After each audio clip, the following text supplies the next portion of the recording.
26-এর vote যুদ্ধের লড়াই বিধানসভা নির্বাচনে ভরকেন্দ্র ভবানীপুর। আর আজ সেই ভবানীপুরে কর্মী সভা করবেন মমতা বন্দ্যোপাধ্যায়। ভবানীপুরে আজ তৃণমূল নেত্রীর প্রথম কর্মী সভা রয়েছে। আজ সন্ধে চেতলার অহিন্দ্র মঞ্চে কর্মী সভা।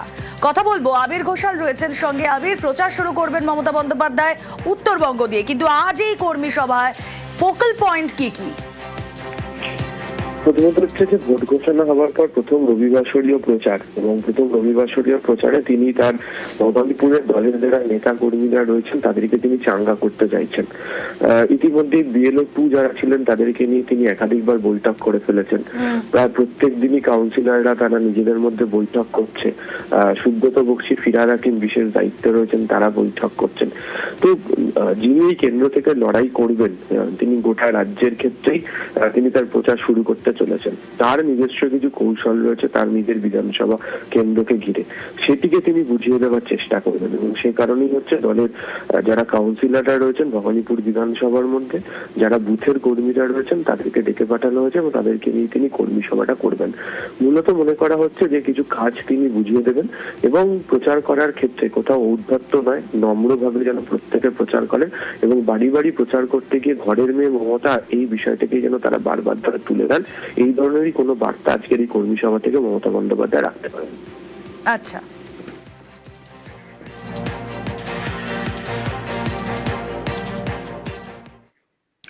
আরো একটি হাই ভোল্টেজ কেন্দ্র নন্দীগ্রাম। টার্গেট নন্দীগ্রামে কর্মী সভা করবেন অভিষেক বন্দ্যোপাধ্যায়।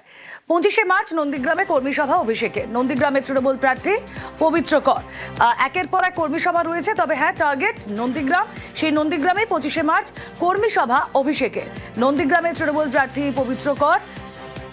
কেশিয়ারি, দাসপুর, নারায়ণগড়েও কর্মী সভা রয়েছে তৃণমূলের সর্বভারতীয় সাধারণ সম্পাদকের। 24শে মার্চ পাথর প্রতিমায় জনসভা করবেন অভিষেক।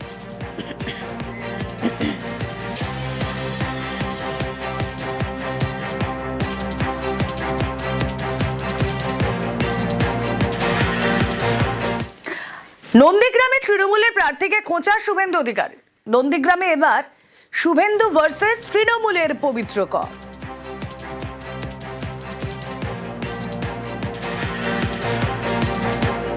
যে ভাইটিকে প্রার্থী করেছে ওই ভাইটির নন্দীগ্রাম আন্দোলনে কোনো কোথাও ভূমিকা ছিল? ওই ভাইটি কি নন্দীগ্রামের 5 জন শহীদ পরিবার, 2 জন অত্যাচারিত রমণীর নাম বলতে পারবে? আমি তো নন্দীগ্রামের জন্য 42টা মামলা খেয়েছি সিপিএমের সময়। মমতা ব্যানার্জি ক্রেডিট নিতে গেছিল, মমতা ব্যানার্জিকে রিফিউজ করেছে যে নন্দীগ্রাম। তারপরেও আমাকে আরো পরীক্ষা দিতে হবে বা নন্দীগ্রামের মানুষকে পরীক্ষা দিতে হবে। আমাদের একজন পঞ্চায়েত মেম্বারকে ওরা জয়েন করিয়েছে। ওই ভাইটার উচিত বিজেপির পঞ্চায়েত মেম্বারশিপটা ছেড়ে নির্বাচনে লড়াই করা নৈতিকভাবে। আর মাননীয় অভিষেক বাবু মমতা বন্দ্যোপাধ্যায়ের পরে সেকেন্ড ম্যান ওই দলের, তিনি প্রচারে আগেও গেছেন, এখনো যাবেন। এটা নিয়ে আমার বিচলিত হওয়ারও দরকার নেই। কিন্তু আমি নন্দীগ্রামের গণদেবতাকে নিয়ে ওরিড নই। তারা 21-এর যুদ্ধে বলে দিয়েছে কে আসল আর কে নকল। এবার শতাংশের চ্যালেঞ্জ শুভেন্দু অধিকারীর। 55% ভোটের চ্যালেঞ্জ শুভেন্দুর। পূর্ব মেদিনীপুরে বিজেপি 55% ভোট পাবে বলে দাবি। 26-এর ভোটে এমনটাই চ্যালেঞ্জ ছুড়েছেন শুভেন্দু অধিকারী। 2019-এর লোকসভা নির্বাচনের পর থেকেই জেলায় শতাংশ বেড়েছে, পার্সেন্টেজ বেড়েছে বিজেপি। এবং 24-এর ভোট, 19 থেকে 24-এর ভোট, তার যে পার্সেন্টেজ সেটাই হাতিয়ার করছেন শুভেন্দু অধিকারী। 2026-এর ভোটে পূর্ব মেদিনীপুরে 55% ভোটের দাবি শুভেন্দু। একটা কথা অন রেকর্ড লিখে রেখে যান, 2019 আমি বিজেপিতে আসিনি, বিজেপি এই জেলায় 37%, 2021 বিজেপি 44%, 2024 বিজেপি 49%, 2026 বিজেপি 55% ভোট পূর্ব মেদিনীপুর জেলায়। পূর্ব মেদিনীপুর জেলায় শতাংশের হারে বিজেপির ভোট বেড়েছে দাবি করছেন শুভেন্দু অধিকারী। তৃণমূল নেতা জয়প্রকাশ মজুমদার রয়েছেন সঙ্গে। জয়প্রকাশ দা, স্বাগত জানাবো নিউজ 18 বাংলা স্টুডিও থেকে। আমি রুমেলা কথা বলছি। শুধুমাত্র শুভেন্দু অধিকারী জয়েন করার পর নয়, তার আগে থেকেই বিজেপির পার্সেন্টেজ পূর্ব মেদিনীপুরে বেড়েছে এবং সেটা এবার 55% হবে। সমস্ত ভুলভাল তথ্য দিচ্ছেন, এর কোনো বাস্তবিকতা নেই। তিনি নিজের ইচ্ছে মতন অঙ্ক কষে নিজেই প্রশ্ন তৈরি করছেন, নিজেই উত্তর দিচ্ছেন, নিজেই খাতা দেখছেন, নিজেই নম্বর দিচ্ছেন। এসব শুভেন্দু অধিকারীর বহু পুরনো ছক।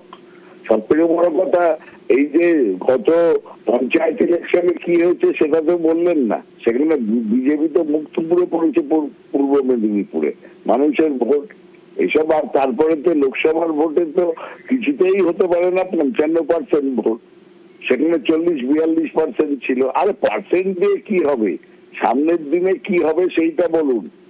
সেখানে তো পুরোপুরি ধরাশায়ী হয়ে যাবে বিজেপি, মানুষ চাইছে না। আপনার মতো বিশ্বাসঘাতক একজন থাকলে মানুষের লোক চিনতে ভুল হয় না। তারাও জানে থাকতে হবে বাংলার মেয়ের সঙ্গেই, মমতাদির সঙ্গেই থাকবে। শুভেন্দু অধিকারী এইসব কথা আরো বলছেন, কারণ সারা বাংলার সঙ্গে সঙ্গে পূর্ব মেদিনীপুরও তাদের হাতছাড়া হয়ে যাবে। ওকে, এসআইআর নাম বাদ ভোট কাটাকুটির খেলা, রাষ্ট্রপতি শাসন করে সরকার নিয়ন্ত্রণের চেষ্টার অভিযোগ। শনিবার ঈদের মঞ্চ থেকে লড়াইয়ের ডাক মমতা বন্দ্যোপাধ্যায়ের সুর সপ্তমে। बहुत सारे आदमी को नाम काट दिया एसआईआर में, जिसको लिए हम कलकत्ता से, दिल्ली से, सुप्रीम कोर्ट से, कलकत्ता हाई कोर्ट से पूरा दौड़ाया, लेकिन तब भी हम आशा रखते हैं कि लोगों को इज्जत रक्षा हो। आपको लिए लड़ाई हम जारी रखेंगे। आप बोलते हैं इसको नाम काट दो, उसको नाम काट दो, ये सब इन्फिल्ट्रेटर्स है। मैं तो कहेंगे आप सबसे बड़ा इन्फिल्ट्रेटर्स है, आपका सरकार। শনিবার ঈদ, রেড রোডে ঈদের মঞ্চ থেকে চড়া সুর মমতা বন্দ্যোপাধ্যায়ের। এসআইআর নাম বাদ যাওয়া নিয়ে কেন্দ্রীয় সরকার এবং বিজেপিকে নিশানা। बहुत सारे आदमी को नाम काट दिया एसआईआर में, जिसको लिए हम कलकत्ता से, दिल्ली से, सुप्रीम कोर्ट से, कलकत्ता हाई कोर्ट से पूरा दौड़ाया, लेकिन तब भी हम आशा रखते हैं कि लोगों को इज्जत रक्षा हो। अगर कोई भी आप लोगों को पास नहीं है तो हम बंगाल का ऑल सिटीजन का साथ, नागरिक का साथ, ऑल कम्युनिटी का साथ, ऑल कास्ट का साथ, ऑल किड का साथ, आप लोगों को परिवार का एक मेंबर होके रह के आपको ये लड़ाई हम जारी रखेंगे। आप बोलते हैं इसको नाम कर दो, उसको नाम कर दो, ये सब इन्फिल्ट्रेटर्स है। मैं तो कहेंगे आप सबसे बड़ा इन्फिल्ट्रेटर्स है। I am sorry to say, थोड़ा थोड़ा गद्दार भी है, जो बीजेपी के पास रुपया लेके वोट बचने का खेल में खेल रहा है। मैं उसको कहेंगे मुद्दा लाख बुरा चाहे तो क्या होता है, वही होता है जो मंदिर खोदा होता है। आप जबरदस्ती हमारा सरकार को कंट्रोल किया है, प्रेसिडेंट रूल चल रहा है, तब भी हम डरेंगे नहीं। जो डरते हैं वो मरते हैं, जो लड़ते हैं वो जिंदगी में कामयाब होता है। सबको भेज दिया, सबको भेज दिया और कहता मकान भी छोड़ दो, सब मकान में बीजेपी का लीडर लोग रहेगा। चोर डकैत गुंडा का पार्टी है, गद्दार का पार्टी है।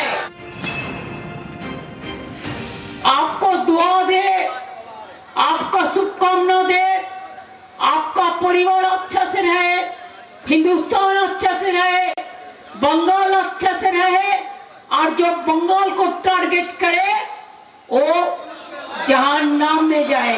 हमारा राजा एक ही है, बीजेपी हटाओ, देश बचाओ। এদিন রেড রোড থেকে পাক সার্কাসে যান মমতা বন্দ্যোপাধ্যায়।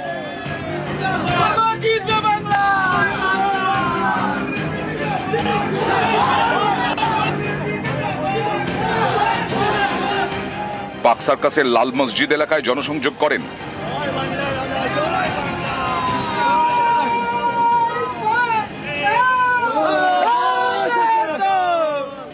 শনিবার ঈদে জনসংযোগ, আর রবিবার নিজের কেন্দ্র ভবানীপুরে কর্মী সভা করবেন মমতা বন্দ্যোপাধ্যায়।